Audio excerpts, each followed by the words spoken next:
Lisa Marcos. Kasi palagi niya akong kinakabit, tala na, mag-yosi na tayo. Kami lang kasi yung nag-yosi. Sa 8 tao na yung 2 lang kami nag-yosi, kaming 2. Na nang pumunta namin kami sa garden, makinig ka Lisa Marcos, makinig ka, yawa ka talaga, animal ka. Nag-yosi na kami. Tapos sabi niya, alam mo, pag si Bongit hindi sumunod sa akin, ayoko magpaiyot sa kanya. Siyempre, nasyak ako. Ikot niyan gawin yung TikTok yan. Ulitin ko. Yan!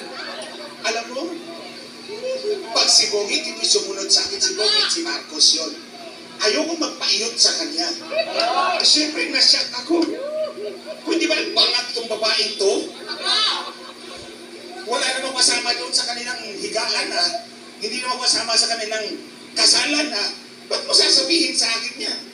I'm an entirely separate person, entity, tapos sasabihin mo sa akin, ayaw mo magpaiyot pag hindi sumunod yung asawa mo sa kanya. Pwede ka ba ng bangat? Kaya, nagtatanong nga si Maharlika one time may ano ka ba, may indication ka ba na bangat talaga itong mag-asawa? Hindi ko na lang sinabi kasi ayoko sana.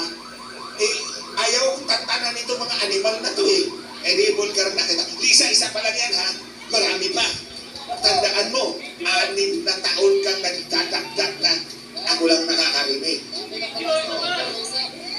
So, ayan mga kababayan, para malaman ninyo kung gano'ng kabangat ang utak nitong babaeng buhang ito. Imagine ka, kung hindi susunod si Bongit sa akin, ayoko magpaiyot sa kanya. Kaya nga paulit-ulit ko sinasabi sa inyo mga kababayan, si Bongbong Marcos, si Bongbong Marcos, alipin talaga yan ni Lisa Marcos. Lahat ng dikta ni Lisa Marcos, susundin ni Bongbong Marcos. Kung hindi siya makaiyot. Attorney, baka ikaw ang type! Hindi naman ako nag-adit o para patulan siya. Anyway, mga kababayan, we are faced with a critical issue today. Lahat tayo araw-araw ginagawa natin yung kailangan natin gawin para mabuhay. Pumili tayo na mga leader natin na sana with a hope na kapag nakaupo sila, they will give us a better future, a better lives, di po ba? Yun naman ang hangarin natin lahat eh.